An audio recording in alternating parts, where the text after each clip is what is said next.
Croeso Sianel Blaid Llwyd.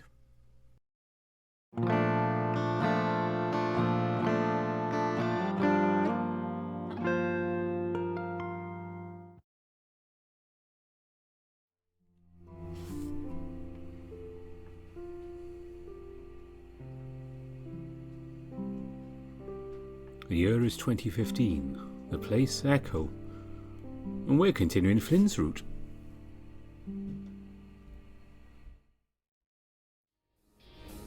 I peel a bit of wallpaper off above the mantel with my thumb.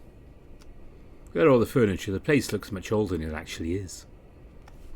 I managed to get in by unlocking the front door with one of my credit cards. The deadbolt never worked, and I guess my parents didn't fix it after I left town. Everything kind of smells faintly familiar.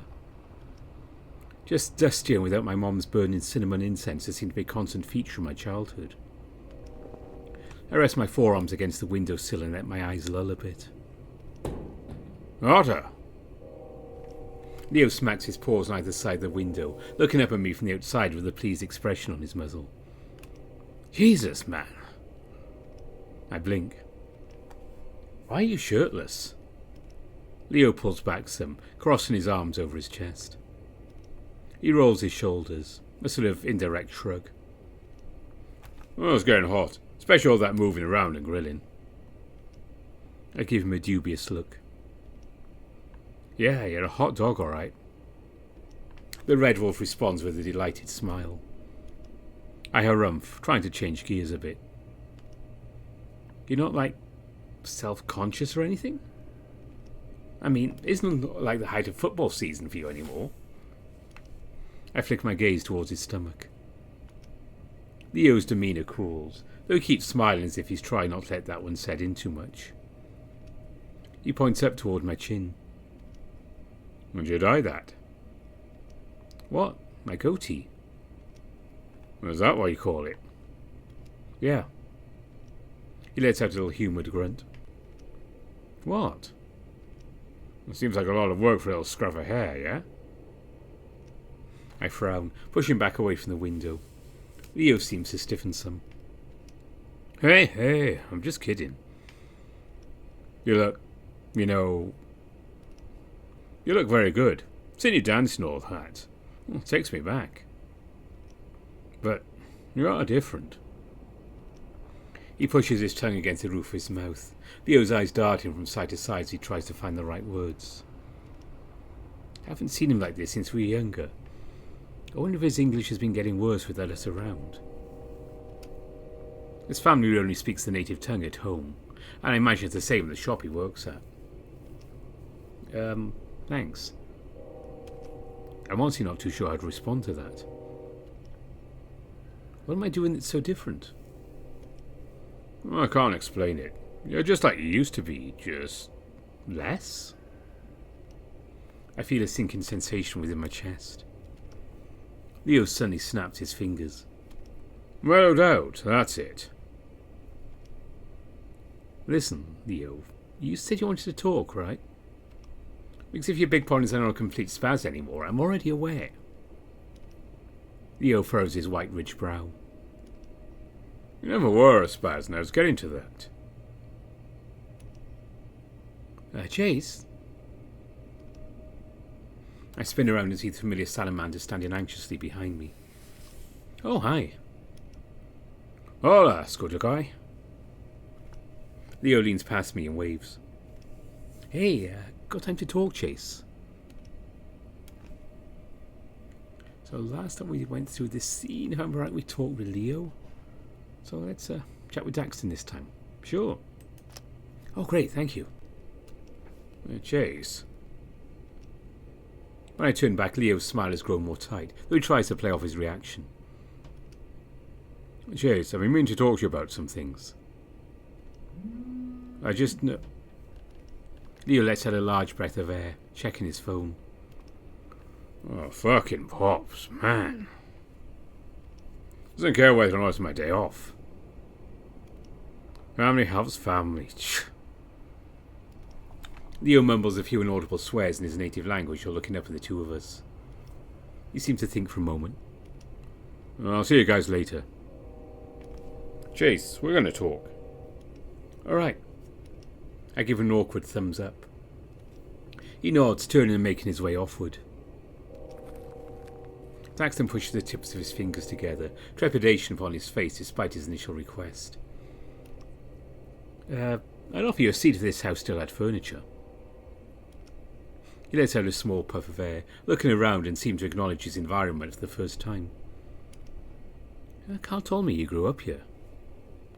Yeah. Place isn't all it looks, by the way. I think my uncle just really dug the whole prairie aesthetic. Admittedly, a wee bit done with that theme at this point. Grew up in Colville. No surprise there. It's like... I tried to find the right word. A facade of a town.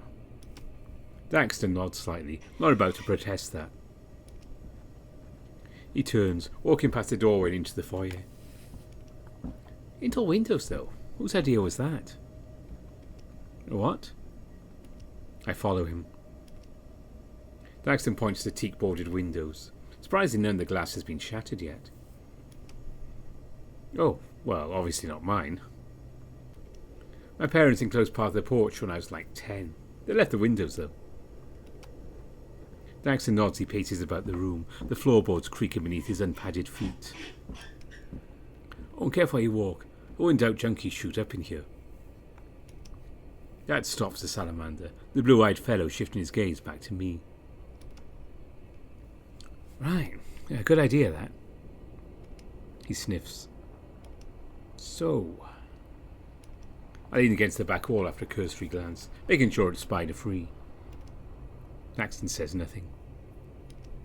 In fact, he just keeps looking at me. A sense of unease begins to tingle down my spine, reminded of last night, the way that Daxton looked at me in the car as we drove home. Didn't say much the whole ride, thankfully. I had a dream last night. Can I tell you about it? I feel a mixture of relief and awkwardness. Sure. Daxton's mouth pulls to one side, his face contorting into a sort of sheepish half-smile. Well, it wasn't true like a dream or nothing that's sort I'm familiar with. Dreams are sorted and categorised in the happenings of the days by the subconscious of the mind. You know how they are, where the sky never looks quite day or night, always some sort of violet or reddish dusky setting. You always have some limited control of what environments surround you, again mainly on the subconscious level. In a dream, you're worried, then you have a right to be worried, like a self-fulfilling prophecy or what have you. Feeling the bad thing might happen to a loved one, a bad thing will happen to a loved one. Afraid that something scary might be in the room, then something scary is in the room. I look around briefly. He gesticulates in a swirling motion to get my attention, shifting to digress. It's why the stressed, the traumatized, and the guilty get night terrors more than anyone else. Daxton lets his hands fall to his hips, his eyes trailing downward to the dusty boards beneath my feet. Lately I've been getting a lot of bad dreams, but ones that don't seem to... I don't know, I suppose, align with me? I'm doing things never done in place I've never been, and that sense of subconscious agency is entirely absent. Like, I'm out in the pines and holding this rifle. Daxton. He looks up. No offence, but where's this going? Daxton's posture seems to go a little more rigid, the salamander's nostrils flare as he exhales. I'm beginning to think that Daxton is a lot weirder than I initially thought. Okay, I'm getting to it. Last night he dropped me off. I fell asleep in the recliner in the living room. Shortly after, felt like I woke up, but I wasn't in the house anymore. I was in some school computer lab I didn't recognise. You were there, except it wasn't you. He clears his throat. It's a different you. Younger, louder. Carl and Flynn would kind of stand behind you too, but they weren't saying anything. Sometimes I blinked my eyes and they were there. Sometimes they weren't. I think words were coming out of your mouth, but I couldn't make anything out. It's like a waterfall was rushing behind me. Started to hate you. I couldn't believe I'd hung out with you voluntarily. Like, the sight of you made my stomach hurt. I blink, frowning some before opening my mouth to speak. However, Daxton cuts me off, continuing on. There's something on the computer screen next to you that you kept showing over and over again. It was this other otter, sitting in this bedroom with a big sports poster on the wall. Other otter. And he's crying, staring at something in the corner of the room. Again, you're just playing the same scene over and over again. Eventually, you just deleted it outright. That made me mighty perturbed for whatever reason. Wanted to hit you, so I did. Daxton sees a deepening frown on my face, and he smiles very slightly, though quickly goes back to his more serious expression. Like it teleported across the room. Next thing I knew, I grabbed it and hit you, but your body had the consistency of loamy sand. You're crumpling and dissolving every time I touched you. Your fur turned grey and speckled, and your face didn't look like you anymore. Everyone started grabbing me. I recognised Carl's arms, but a bunch of others. And even you, somehow, had a hold on me. No Flynn, though. Now I couldn't even see him anymore. I remember calling for him, hoping he's back from that bar. Next thing I know, I'm on a beach. Just standing there, watching the tide lick at the sand beneath my feet. Then there's this... Daxton pauses, crossing his arms over his chest. He moves across the room to lean against the wall beside me, staring ahead. Well, it's just this... I don't know what it was. Thinking it was a face, but it could have been a weird-ass rock. Can you remind me of an electrical outlet? Everything just went dark, and I stared at the rock face, which was staring at me in turn. I just stuck there in real time, staring at it for, I guess, around 20 minutes. And it faded away. Jesus. After that, I was at this sort of fort-looking place. Lots of old-timey folk around with this trumpet guy emblem everywhere.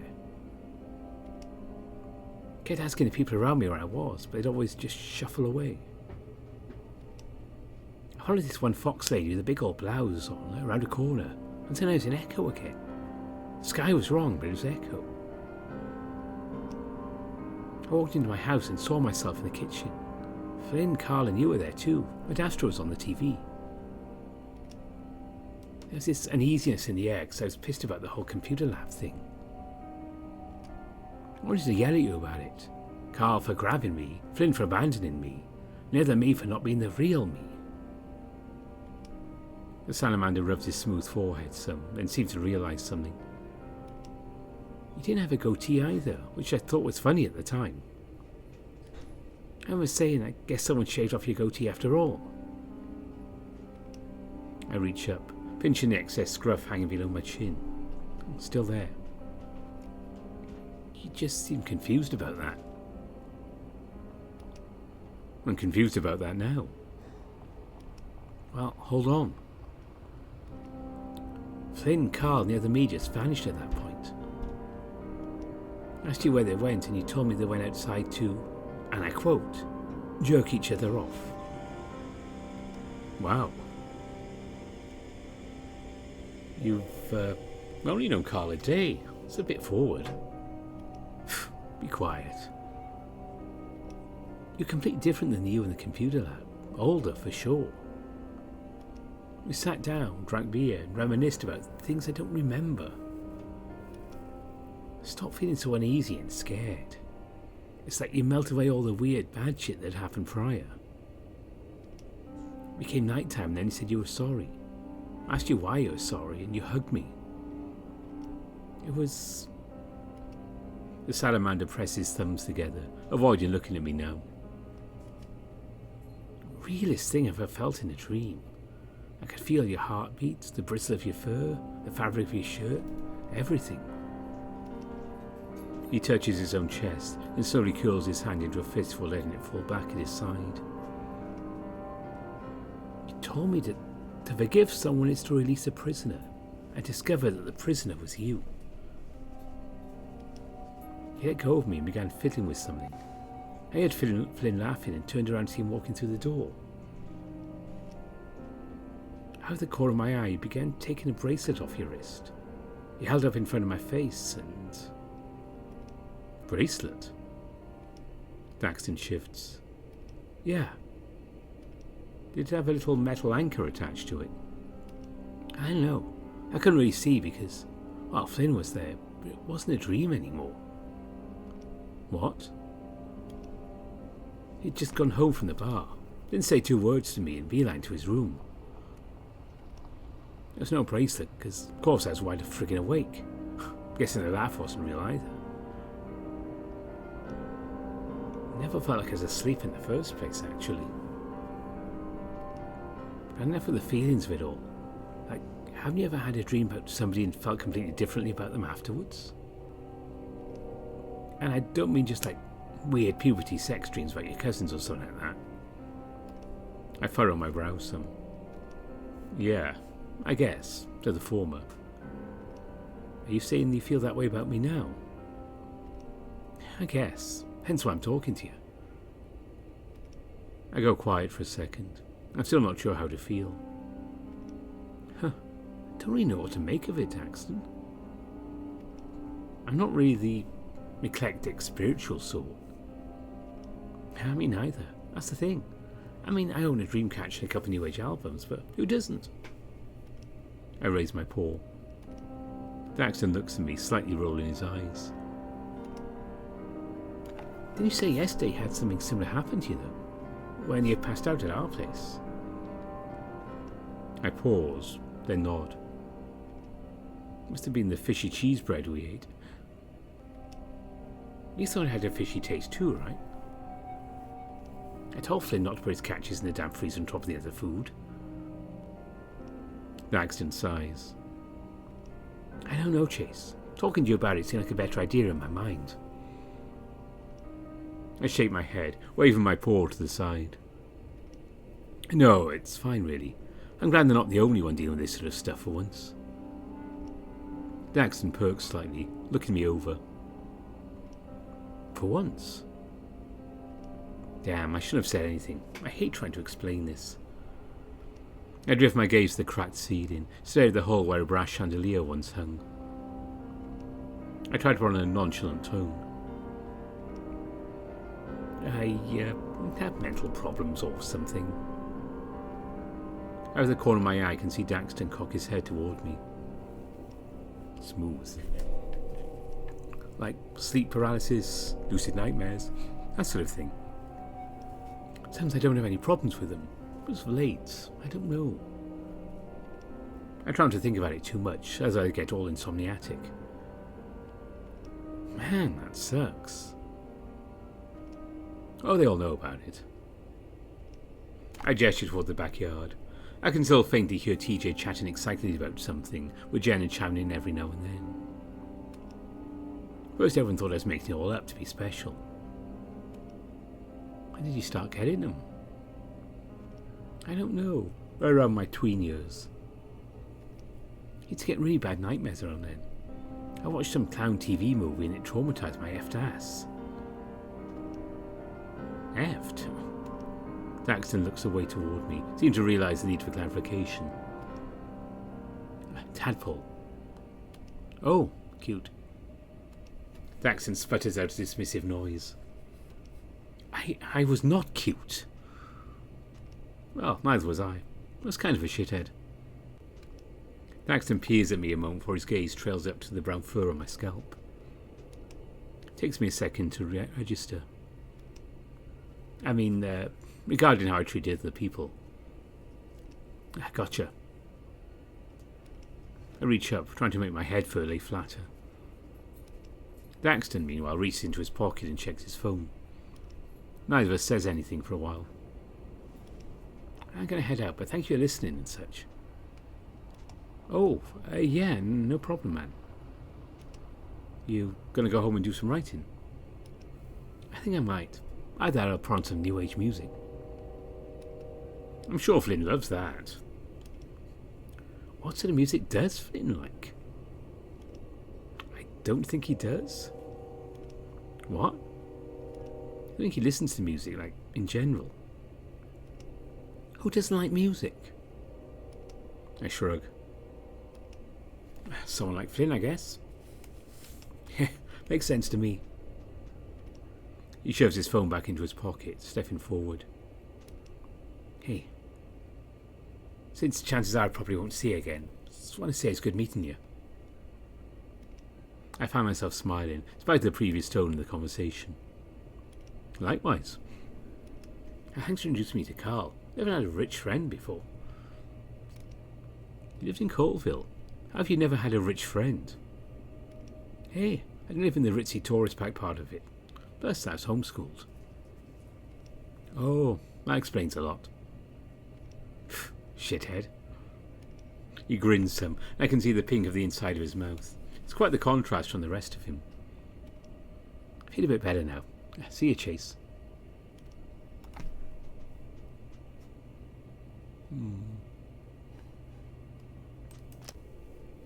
Alright, self-fulfilling prophecy. Here it comes. Yeah, what Oof. I moved to embrace him with a bit more velocity than initially intended, nearly sending the tall amphibian back against the wall. He lets out a bemused noise, patting my back. I return the gesture before pulling away. Now, time to find Carl. With that, he turns and heads out towards the backyard. Looking around, I don't see any sign of Leo. In fact, his van's no longer out front. I reach into my pocket, feeling my phone as a guilty sensation takes hold. I just know I'm probably going to get a whole nother wave of passive-aggressive text messages I don't want to deal with.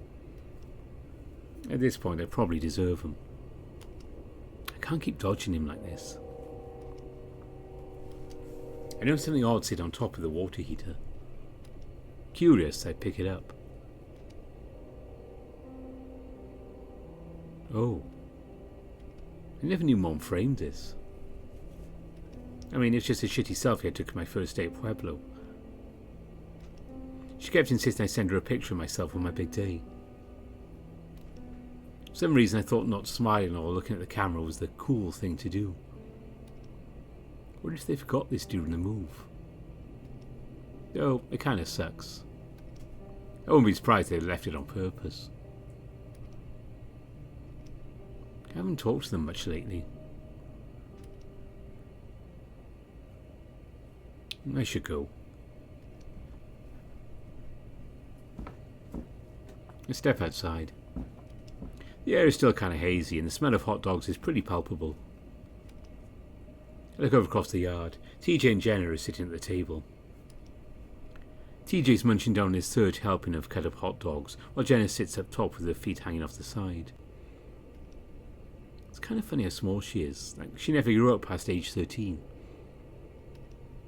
My mind drifts back to the other Fenix in the smoke room. They all kind of had that youthful appearance to them. I wonder if that's part of the appeal. I'm surprised you were so comfortable walking around in there. I glance over my shoulder, looking back at the weather-worn house. Huh? Why? The spiders. You're still afraid of them, right? I've been trying to think about that the whole time, actually. Felt there were lots of them in the house even when I lived in there. And I was with my parents bug bombing the place every month. I resist the urge to reach down and rub my feet in case any walking around in my fur. Not, like, deathly. I cross my arms on my chest, tugging some at the fabric of my shirt. Right, of course. TJ snickers some. Jenna pulls out her phone, beginning to tap away at the digital keypad. By the way, we found something else that might help you with your project. Oh? It's in my purse. Could you grab it? Sure, what is it? Jenna doesn't answer, continuing her texting. TJ, meanwhile, seems to be grinning at his empty ketchup-covered plate. Jenna? I move to the purse, unbuttoning the main flap. Always been a bit wary about going through girls' purses, for obvious reasons. The first thing I noticed, though, was a piece of folded paper with Chase written in all capital letters on the top. Looks like there's something wedged inside of it as well. Curious, I pull back the top of the paper and feel something fuzzy against my paw pads, then a bristling sensation. Thin prodding things tickle the tips of my fingers. I squeeze one and yank it up. Dangling before me is an orange and black tarantula, its limbs bouncing from the sudden pull of force. Jesus fuck! I toss it down to the dirt. It seemed to bounce right back up and land sideways on my foot. I scramble back, kicking it with as much force as I can muster. Shit! My chest heaves and I feel like my heart is about to burst from my chest. The tarantula doesn't move. That's when I realise TJ and Jenna are grinning at me. Jenna has her phone pointed in my direction. Jesus, she's filming this. Language. It's just rubber, Chase. That. I point to the limp 8-legged thing that's now 3 yards away, stuck in a patch of goat-head brambles. That is not funny. It is, actually. Oh, I'm sorry, Chase. It was Jenna's idea. It's 99 cents at that gas station we stopped at back in Two Canyons. No wonder you two wouldn't let me see what you bought. Did you guys actually have anything for me? I mean, regarding my project? TJ begins to look even more guilty. Jenna sets her phone down and goes about reclasping her purse. Not really, Chase. As you said, there wasn't much information about the 1877 happening. Most search results direct us towards dubious ghost hunting websites, with no source veracity that could be utilised in a formal report. Well, I sigh, still in my swaying tail and feeling calm once again. Was there anything that could be used in a non-formal report? The fennec cocks her head, her eyes seeming to look right through me as she thinks, while meeting my gaze once again. What do you want to know more about? The UFO spotted over Echo Canyon by a group of night hikers? The Messiah ghost woman who wanders along the edges of the res, seducing men for impaling them on the branches of mesquite trees? Or perhaps the Mothman, now apparently has been seen driving a semi-truck down Route 93 at midnight? Or maybe he needed a side job. The economy's been tough lately. I let out an exasperated noise. Okay, I get your point. Although, there were lots of mentions of the riots here. That includes the happenings in 1915, as well as some other unsolved stuff about violence after World War II. Just a general perception, you're all a bunch of desert malcontents living in some sort of Sodom and Gomorrah style situation for a century. Sounds about right. We even had a famous brothel that served all the miners in the area. A brothel? I look at TJ, who's frowning acknowledgingly. Does he really not know? It's a place where they make broth and other types of soup. I know what a brothel is.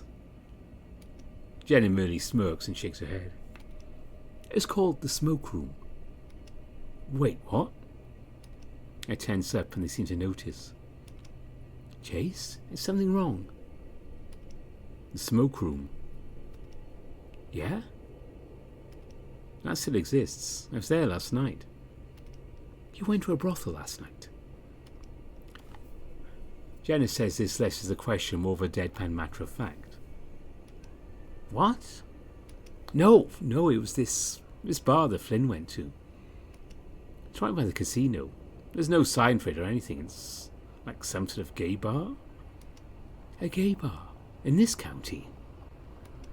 At least that's what it seemed like it was. I shrug, trying to phrase this as carefully as I can without going too much into details. Everything smelled like cigarettes, and there's this really shady back room they called the smoke room. That's... Jenna presses her knuckle to her lower lip, seemingly in thought. She glances up toward me after a moment. Interesting. With that look, I regret bringing it up already. Jenna seems to be maintaining this sort of intrigued expression. I begin bracing her for any follow-up questions. What sort of music did they play there? Surprisingly, TJ's the first to speak. I don't see any sign of judgment on his face either, just genuine curiosity. Oh, it was kind of weird actually. This sort of droning, bassy synth stuff. Really? Yeah, never heard anything like it. It was kind of loud too. I'm not sure why you're asking. It's TJ's turn to shrug. Just curious. So, you went to a gay bar with Flynn named after an old famous brothel? I exhale, resting my paws on the edge of the table. It's not like that. Like what? Daxton, Carl and I followed him after he left us in the middle of hanging out last night. He sort of... Well, I think he's trying to invite me to go along with him, in his own sort of way. He left his phone behind with just one text message on it with the address. I think he wanted to see if I was interested enough to snoop through his phone instead of outright inviting me. It's hard to explain. Oh, no, I understand completely. That sounds quite like Flynn. Very non-committal and giving himself something he can hold against you if need be, protect himself from having any semblance of vulnerability. Jenna rubbed the bridge of her small nose, still seemingly frustrated with Flynn's behaviour. She reaches down, picking up a paper plate from beside her and shoving it in a plastic bag. I'm ready to head back to the motel. Chase, are you coming? Oh, sure. TJ begins cleaning up as well, moving to drag the picnic table back into the appropriate yard. I help. I sit cross-legged on the edge of the bed with a notebook in my lap. I'm sort of half planning out my script and half kicking myself for not doing a lot of this preliminary stuff earlier. Also kicking myself for not getting any scans of the photos and documents I found at City Hall. The B-roll I've got doesn't quite cut it. Having actual historical papers with pictures of Echo inhabitants that aren't available online might look good for my portfolio. At least that's what Jenna said. Kinda doubt they're open on Saturday, so I'd have to talk to Flynn. And Flynn still wants me to assist him with his whole interrogation he has planned. Or at least stay out of the way. For now, I just want to focus on my project. Currently, Jenna is tapping away at her laptop on her side of the room. Although she seems more distracted than she was at the beginning of this trip. TJ has the TV on to some behind-the-album rock music history show that he's pretty engrossed in, from the looks of it. He lays beside me, his back propped up by pillows. After a few more scribblings for my outro, I toss aside my notebook and slink on over the other side of the room. Take a few packets of the candy egg oatmeal that we've got about 20 of, then dump them into one of the complimentary styrofoam bowls on the table. I know it's for kids, but I always kind of like this stuff. I'm a sucker for anything that's bland as hell with a tiny bit of sweet add-ins, like oat bran cereal with dehydrated marshmallow bits. I fill the bowl with water, about a centimetre higher than the top of the oatmeal. A little bit of maple cinnamon dust rises up from the mixture. Hopefully this pack isn't too old. I didn't check the expiration date before grabbing it from my dorm room. I bring the mixture to the microwave and set it for 1 minute. On the TV, some raccoon is talking about how their music videos went viral back in 2006 and how the fame went to his bandmate's head. It's weird to think that 2006 was nearly 10 years ago at this point. I remember watching shows like this with my mom as a kid. They're always about hair metal bands from the 80s and 90s. Each episode was full of grainy old pack film photographs of the alleged happier days of the Focus superstar. It has me thinking about how much stuff like that there is from my childhood. There's nearly a gig of videos on my old laptop, ranging from home movies, a kinema, to the class project I did with the group. Plus all my social media posts are still there. It's not like those days with faded memories on a sepia-tinted photo roll picture. They're right there in full 1024 by 768 aspect ratio, a few clicks away. Maybe that's why I don't think about Echo with as much nostalgia as someone like TJ or, well, Leo for sure. Speaking of, I checked my phone a little while ago. He hasn't texted me. The microwave beeps and I take the oatmeal out. The directions say to leave it in for 2 to 2.5 minutes. That always seems like overkill. I like it a bit soupy. I'm going to take a shower. Do you guys want anything? I blink. What? TJ stares blankly at us. Do we want anything from the shower?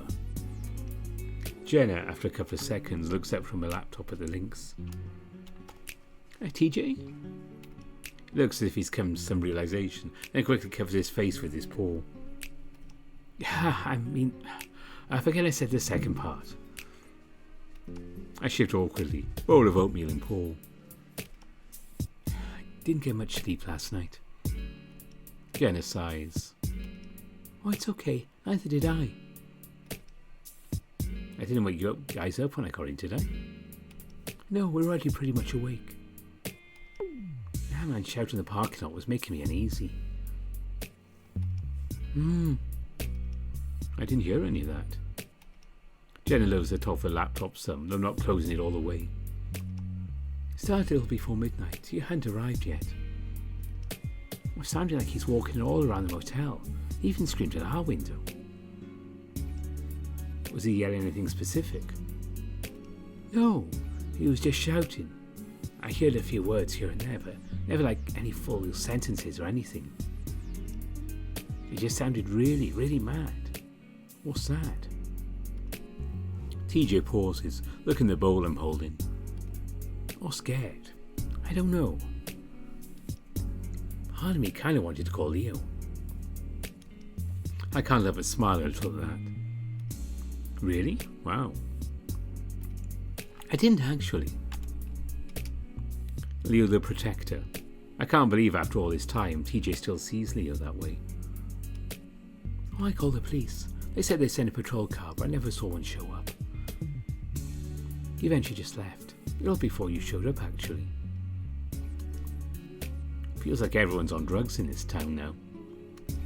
Now? Jenna retorts, looking at me with a raised brow. Well, I mean, it wasn't always this strange, was it?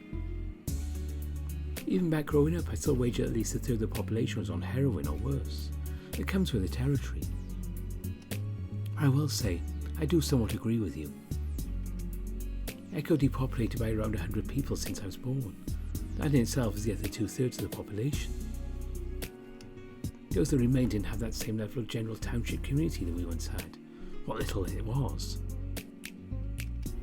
TJ nods, rubbing his wrists and looking towards the drape-covered window facing the parking lot. I remember we used to have our own grocery store. Oh, speaking of, we ate at the diner after the hike yesterday. Julian works there now as a busboy. You remember him, right? I think for a moment. Was he the green reptile kid who peed himself in AP Lit? TJ looks a little aghast. What? No. And then I don't know him. But that was Cody. Wait, the Cody you dated? Jenna makes a slightly disgusted noise, shaking her head. You're thinking of upstate Cody. I never got to meet him. Yes, well... Jenna lets a little puff of air, pushing up her laptop screen again and typing something. And neither did I. She stops for a moment, turning to look at me. May I have some of that? My oatmeal? No, sure. I hand her the still warm styrofoam bowl with a spoon. Damn it, I wanted that. And of course she's digging out all the sugar dinosaur eggs first. So, right, oh, what was I saying? Oh yeah, Julian was telling us the dine will probably end up closing down at the end of this year. Maybe next, if they're lucky. Yes, like their last business in town besides the motel. The last legitimate business, you mean? I see Jenna nod for taking another bite of my oatmeal. It's no wonder then that people act weird. Even Leo, Carl, and definitely Flynn are different. Did you guys see Janice again after what happened on the road? TJ nods uneasily. The Lynx begin to busy himself gathering up a fresh set of clothes. I asked if she was okay or needed any help, and she said she was fine. Great, even. But she looked really bad. TJ picks up some red pajama pants that have faded little Christmas ornament symbols stitched in around the bottoms, and pine tree decals on the waist. He also, a bit more discreetly, grabs a pair of bright red underwear and quickly hides them in the folds of the pants. What if he's matching the two intentionally? And I don't mean like ugly. I mean, she's kind of grimy and smells like raw meat. She's definitely on something, TJ. I hope not. TJ turns, shuffling himself into the bathroom. The door shuts. You know... Jenna sits up some. I think it was Clint. Jenna is speaking to me, but her eyes are on the laptop. Huh? The man outside that was screaming. First I thought he had Jeremy with him, and God, just the thought of that makes me want to get out of this town and not look back. I don't blame you, but Clint? Judging from popular television growing up, it seems like everyone alive's had a childhood bully, some with multiple. We had Clint and his little gang of assholes. Jeremy, Micah, hell, even Heather sometimes. The thing is, in a town of 50 people, escaping your bullies is near impossible. They're everywhere. They hate you, they hurt you, there's nothing you can do about it. Well, until Leo did something about it. I still remember the squelching noises Clint made as Leo hit him over and over again outside his own trailer. Leo didn't speak any English, and they were all a couple of years older than us, but that didn't stop him. I don't know how things would have turned out if he'd never moved here. The voice had a certain cadence to it that reminded me of him. I resigned myself to the notion that Jenna has eaten all my oatmeal at this point. Moving with the microwave, I grab another styrofoam bowl and a couple more packets. I can already tell there's not going to be enough left to really be satisfying. I'm assuming you haven't gone to see Jeremy and the rest of the family either then? No, I doubt I will. By the way, how are you doing? I look over my shoulder. She seems to be deciding on the font for whatever she's typing away at. Catching my glance, she meets my gaze for just a moment. And I don't just mean in general. Any sleep issues? And of course she changes the topic just like that. Sleep issues, as she calls them for my sake. I pour some water on the oatmeal. No paralysis, just sort of strange, really lucid dreams. I think my subconscious wants me to shave off my goatee. This may be the one time you should listen to the voices in your head. I make a growling noise that comes out a lot less intimidating than it intended. Jenna doesn't look up. What are the dreams like? I let her long exhale, placing the oatmeal in the microwave. I don't know. I think I'm just tired as mixing badly in my current mental state. It's kind of crawling in my skin since I got here. I saw her face behind someone's shoulder that wasn't really there last night. It wasn't something I thought about much at the time. I was already upset, but the more I dwell on it, I don't know. I shrug, waving dismissively. When I look at Jenna again, I can see the fur on her neck has lifted a little. Probably just the angle though. You're right. Jenna looks back at me. I can tell she's debating whether or not to tell me something. I wait. Just made me think about when I was a kid.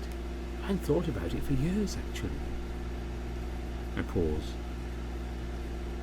Do you want to talk about it?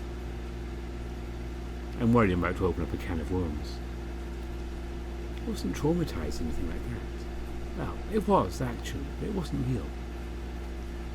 Did you see a face? Yeah, it was a reddish colour, flat, too. Whoa. Yeah, it had a body as well. I can't really remember exactly what it was like. Did you dream it? No, not really a dream. At least not in the sense I was asleep when it happened. I just see it walking around in broad daylight sometimes. What the hell? Are these like real solid memories? Like it really happened? I don't know. Usually happened when I was sad or angry, like when Dad was having one of his moments. You mentioned that you saw something while you were upset reminded me of it. I just see it walk past a doorway or sit in a closet. Really? What the fuck? This was a long time ago, when I was 5. I don't want you thinking I'm crazy, Chase. I don't. I saw things too as a kid. I mean, more things. Yeah, I think you've told me. I had, and it's something I really don't want to think about right now. Pretty sure it's just something my mind made up because I was under a lot of stress. Your brain can make up whatever it wants, really. It's part of the reason I went to the field that I did. I want to help figure these things out. Do you see it anymore? At all? She's quiet for a while, then shakes her head. No.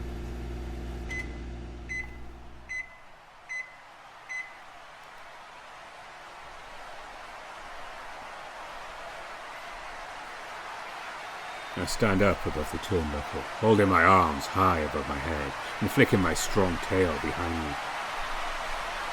Hear a lot of boos in the crowd, but that's how it's supposed to be. I'm a bad guy, or rudo as they call it here. I'm actually a bad guy for real though. Ah, it's just an act. The flashing of cameras, it'll distract you. Well, nothing I can't handle. I'm good at keeping cool. I reach up, making sure my mask is secure. Even my muzzle is covered. I can't risk my identity being revealed. Especially in the match against Tigre Santos. He's one of the technicals, the good guys, the real goody tissues. I don't trust him. He's too good. I don't trust people that are too good. They're always hiding something. The announcer shouts in a foreign language I understand, and I growl, flexing my giant muscles towards nobody in particular. Tigre has been staring at me from across the ring this whole time. No showboating, no. That's not in his character. I'm like 7.5 feet tall and totally bigger than him. He's only 5'6", so I could basically eat him for breakfast. The crowds always cheer for the smaller guy, though. I don't. The small guys can be just as bad as big guys, and even worse. I look to the crowd. There's like a couple thousand people here, just a lot.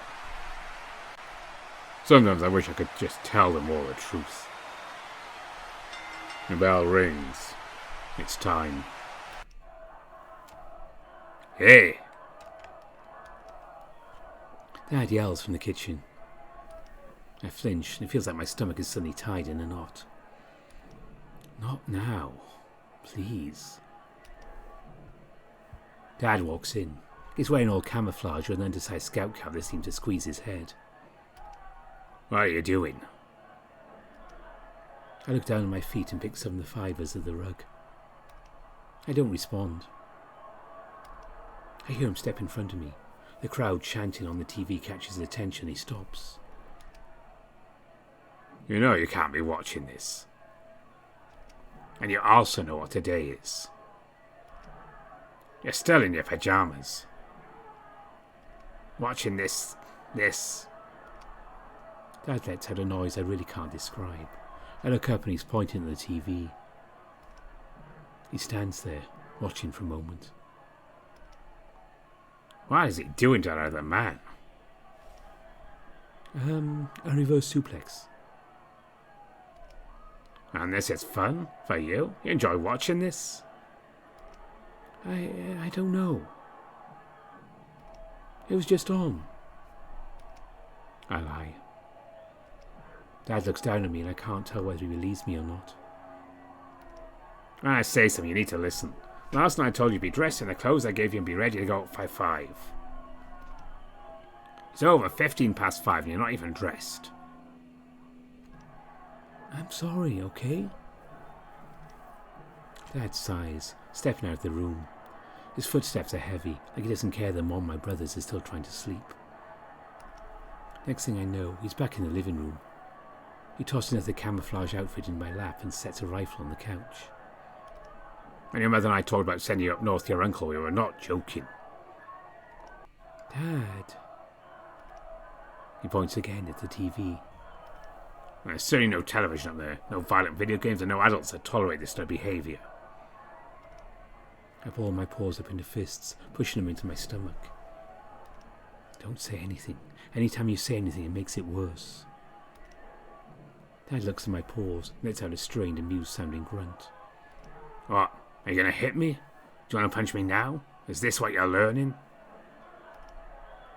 Again, he's pointing at the TV. His eyeballs are bulging, his mouth is hanging wide open. The way his hat tucks his head makes him look different, scrunching his features. Don't know why he's wearing it. It looks uncomfortable. I am so sick of your behaviour. We are all so sick of your behaviour. I feel my breathing start to get shaky. Don't cry. Don't give him the satisfaction. Are you sick? He just keeps staring at me, that same expression on his face. I drop Tigre's torso down on my knee, a backbreaker. The crowd roars. I'm grinning beneath my mask, playing up the part through all the jeering and the hatred. They may love to hate me, but that's still love. Tigre had been getting a lot of good blows in though, actual blows. His stiff arms like nobody's business. I'm a little bloody, but that's okay. I'm tough. That's my thing. I'm tough. I'm really tough. But so is Tigre. He's small, so he's got a lot of finesse and can dodge a lot of my stuff. I climb over the top rope and onto the floor mat below. You always keep a few goodies beneath the ring for people like me. Pulling the flap up, I find a pile of long wooden staves. These could cause some pain. I yell out to the crowd, and they boo in response. They're really, really mad. Tigre is still groaning, prone on his belly. As I approach, he mutters something in his native tongue that sounds like a bunch of cuss words. Well, not so good after all, I guess. Time to get revenge for all those stiff hits from earlier. With a mighty heave, I bring the staff down on Tigre's back. He practically bounces, and a lady found a Tigre in this crowd screams. Realizing how hard I'm hitting now, he quickly scrambles up to his knees. Oh, I just hit him right back down. Oh, that's what you get. His shoulder twitches and he quickly clutches it with his free hand, rolling onto his stomach. More curses. I hit him again, this time in the soft for his stomach. There's no referee to help him now. I hear him gasp, holding up his paw in front of him, trying to protect himself. This time I hit him in his crotch. Not that there's much to hit. He has a little penis and balls because he's so small. Mine are huge, of course. I have to wear like a super big cup so that things don't flop around. I drop down on top of him, grabbed him by the scruff of his spandex leotard. He whimpers beneath me, his black and orange tail coiled inward between his legs. I lower my voice, speaking in a deep, raspy tone.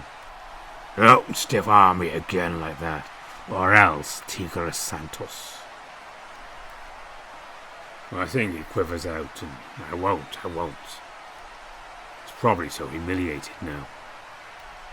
His eyes are like saucers, looking at me and waiting to see what I do next.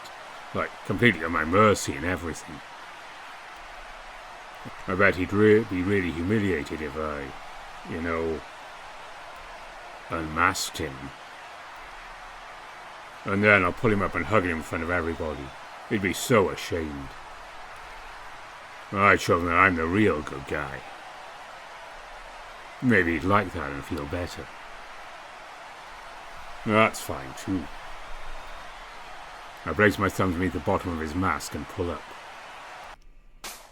Dad's gunshot rings out so loud it seems to shake the leaves of the trees nearby. Some kind of bird falls from the sky. I think it's a dove because it's all white and stuff. Or at least, it was white. I actually saw pink mist when the birdshot hit it, like in the movies. The rest of the flock keeps flying as if nothing had happened. Dad looks over his shoulder toward me, his breathing heavy. I can see the little wisps of fog when he exhales. It's that cold. It takes him a while to actually speak. You see that? Yeah. He smiles tightly. I got him. You did? I'm gonna go grab the carcass. You stay put, alright? Okay. Dad turns back, jogging across the dewy grass toward where the bird fell. I adjust myself so I lean against a nearby tree. I wish I was home. My friends are still probably sleeping in, enjoying their warm heated houses and all that. I can't focus here. It sucks, but Dad really wanted to go bird hunting. I asked him yesterday why he couldn't just do it alone, and he and Mom just got really mad. I don't even know what sets them off anymore. It could just be the littlest thing and suddenly everything's all shitty. A rifle is kinda neat, I guess. It's a .22. I played a zombie shooting game at Chase's place that had the exact same kind in it. It's really, really loud though. Dad made me wear these big ear protectors, but it's still super intense. I swivel around my arms while bringing the butt up to my shoulder and looking down the sights. I pretend the bush I'm aiming at is a zombie. I could survive in a zombie apocalypse pretty well, probably. There won't be many zombies in Echo. Nearly everyone in town has guns. I just go to Carl's house. It's really like a fortress. He has tons of food and games. We'd be set. I hear Dad's footsteps and quickly lower the rifle. No, that's alright. Keep that down. He holds up a pretty messed up looking bird. Its neck is half missing and blood still drips from the hole there. Never eaten dove, have you? No. It's like chicken, but stringier. I raise an eyebrow. Like string cheese for chicken. Not exactly, but, well, you'll just have to try it.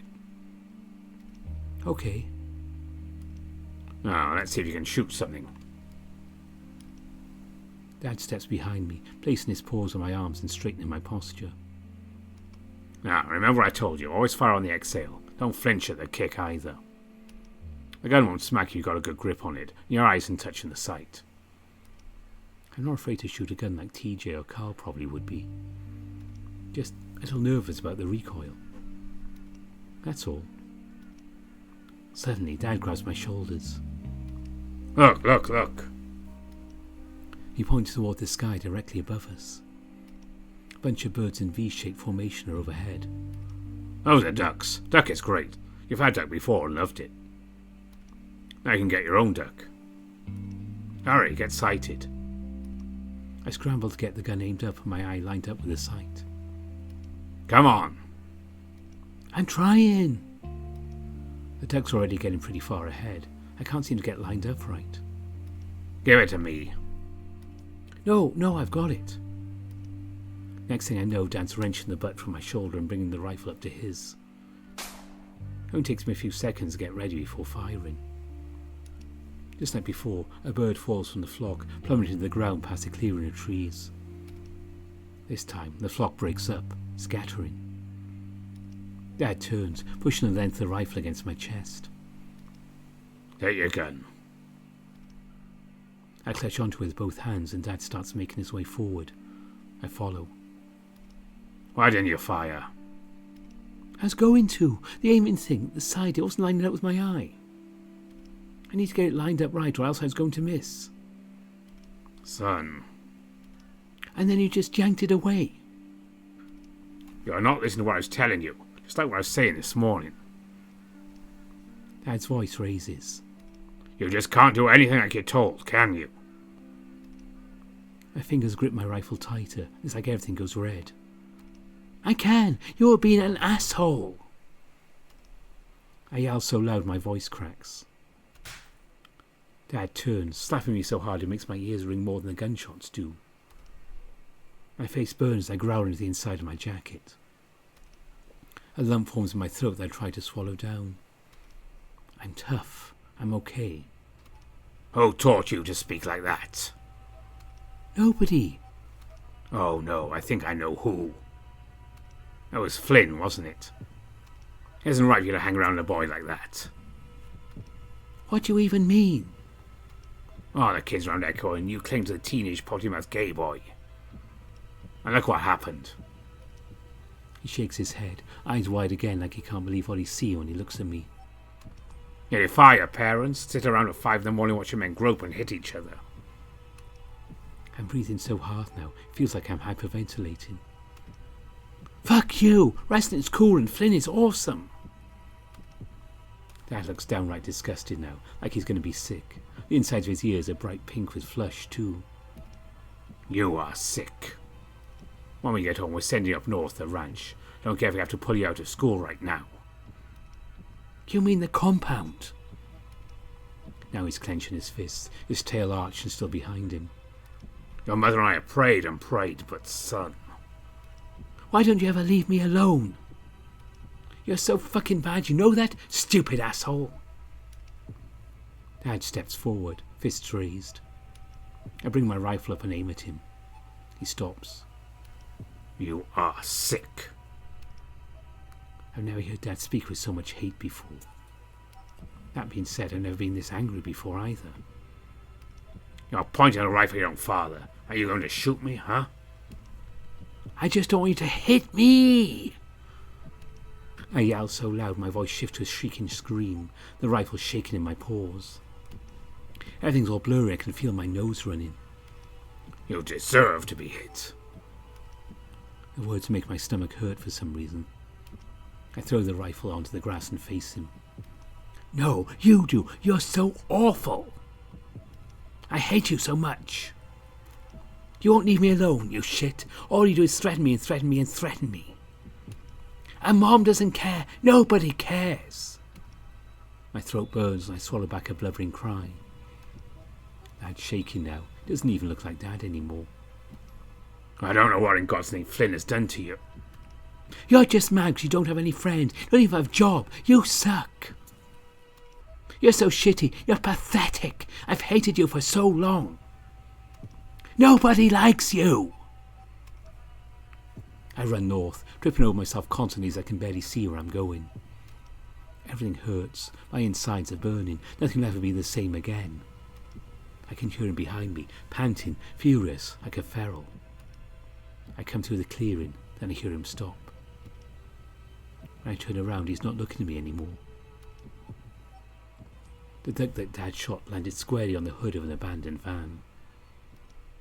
Dad looks at the duck, the van, me, and the sky itself. He sets the rifle down on the ground. What? Next thing I know, he crouches down to his haunches. He rubs his forehead, his thumbs running along the brim of his too tight scout cap. Almost looks like it's sucking down on his scalp. I can practically see the veins bulge along his temple.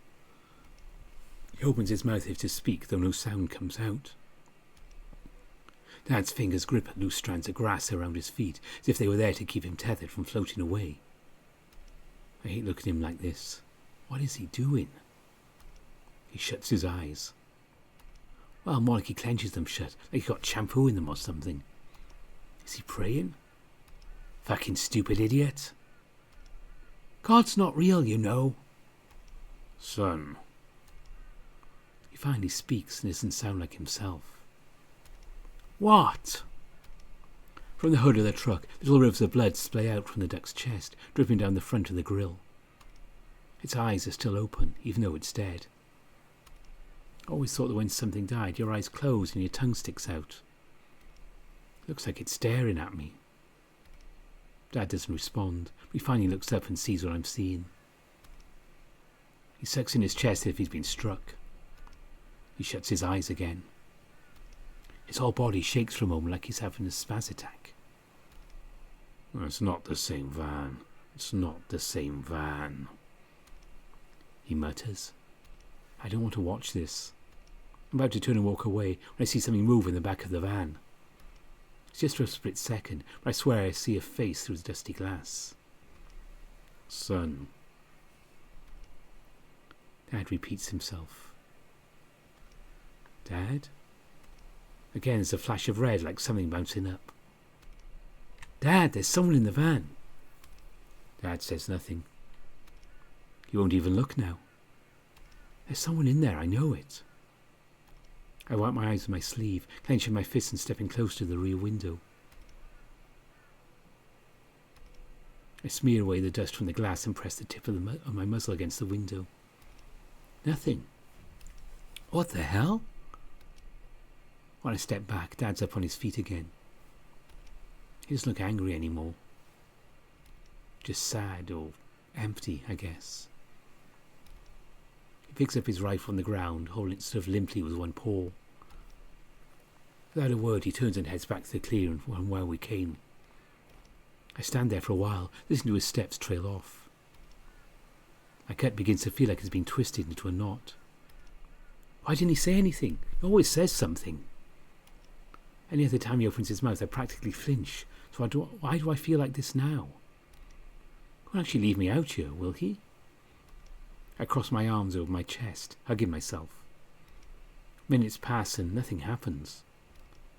It's like I'm rooted in one place, constantly wiping my eyes and nose.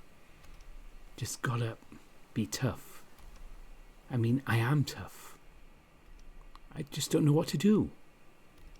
What the hell am I supposed to do? I hate this.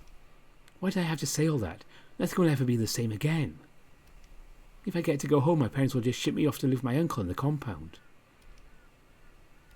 You know what? Maybe that'll be fine. At least my parents couldn't threaten me with that anymore. Maybe even like making airplane parts. I don't need video games, TV, or my friends. I'll be fine, because at least I won't be around them, especially Dad. Still no footsteps. Out here if he started up the truck from here, I think. Guess he hasn't left yet. Maybe I should start a fire or something. I never could get one going on my own in the past. That's probably because I wasn't trying very hard. Look around and start gathering any twigs or dry grass I can find. Everything is still kind of damp, though that shouldn't matter as long as they're apart enough. Flynn would probably make a joke about that. Or at least show me what the heck I'm supposed to do. Flynn is the outdoorsy one of our group who knows all this survival stuff by heart. Which is weird because he's gay and all. He's like the least gay acting gay guy ever. And once he told me that liking girls is too girly for him. I guess that makes sense. He's not like the kind you see in the movies how my parents describe them. I sigh, sitting down and splaying out a little bed of dry grass and twigs with a single coarse stone in the middle. After that I take two of the sturdiest looking sticks and begin to rub them together like they do on TV. Here I am, rubbing a bunch of faggots. And, of course, nothing's happening. Again, kind of warm, but they won't rub right. Not enough friction, I think. I grip my teeth, letting my heavy tail flop down the sole behind me. Don't even care if it gets dirty now. The pads of my paws are starting to really hurt, so I bite the inside of my cheek. I look down the pile of twigs and think I see a spark. I quicken the rubbing, only for the twig to slip and scrape along the edge of my paw. I cry out in pain as a thin line of blood appears in my fur. Man! I inhale sharply. This is so stupid. I hate this. I throw the sticks down and cover my face with my paws, sucking on my cut. What am I doing?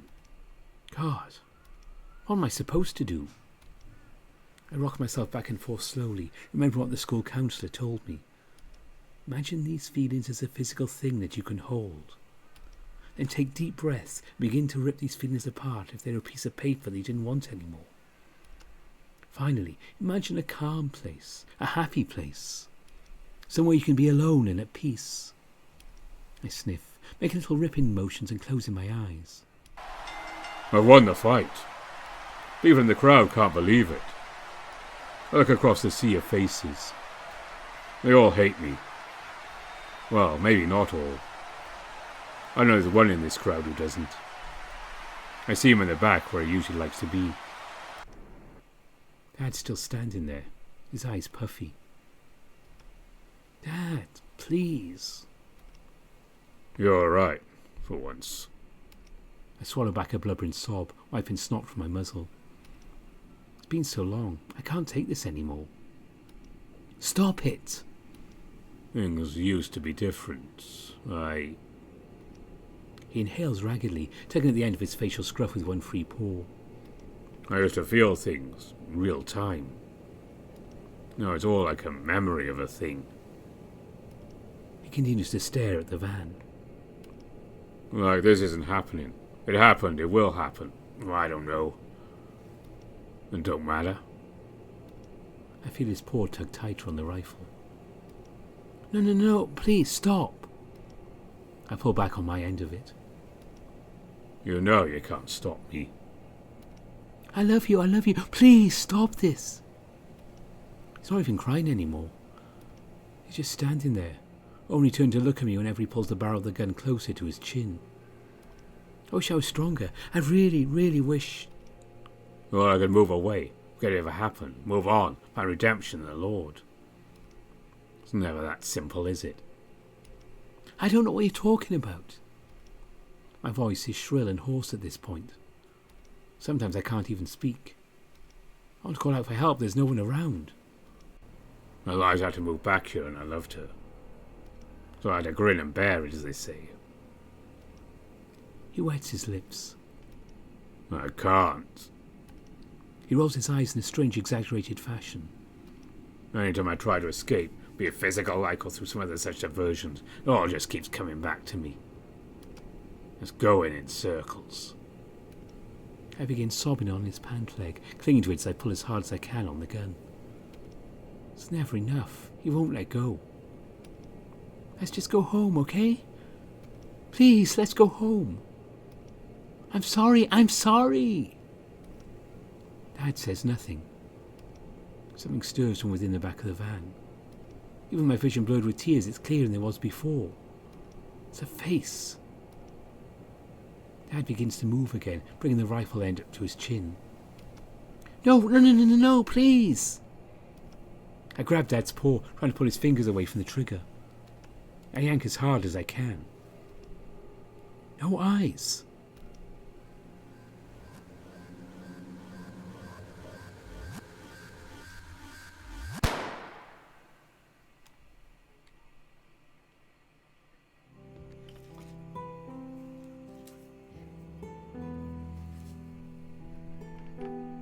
That is what you call an ending.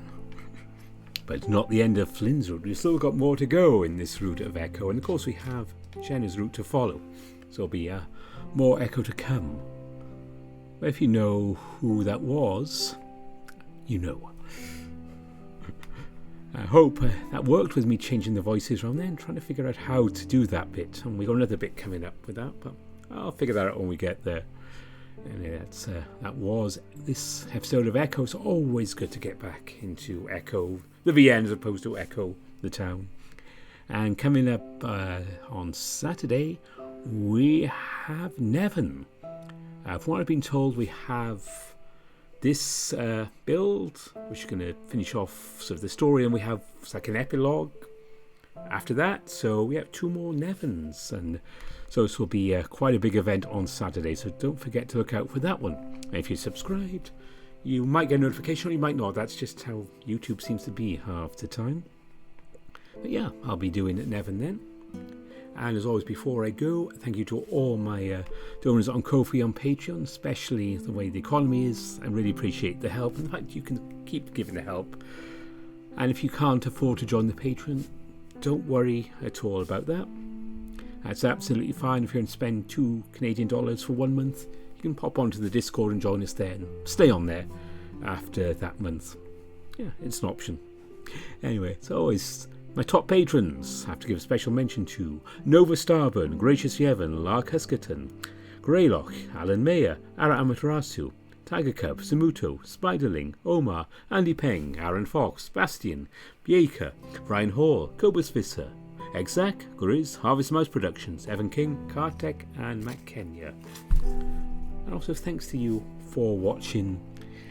It's been over 8 years since the first Echo video, and we're still working on it. That's why eventually we're going to have the whole VN done, apart from bits to do with bad endings and also a scene in Jenna's route, which we won't be covering.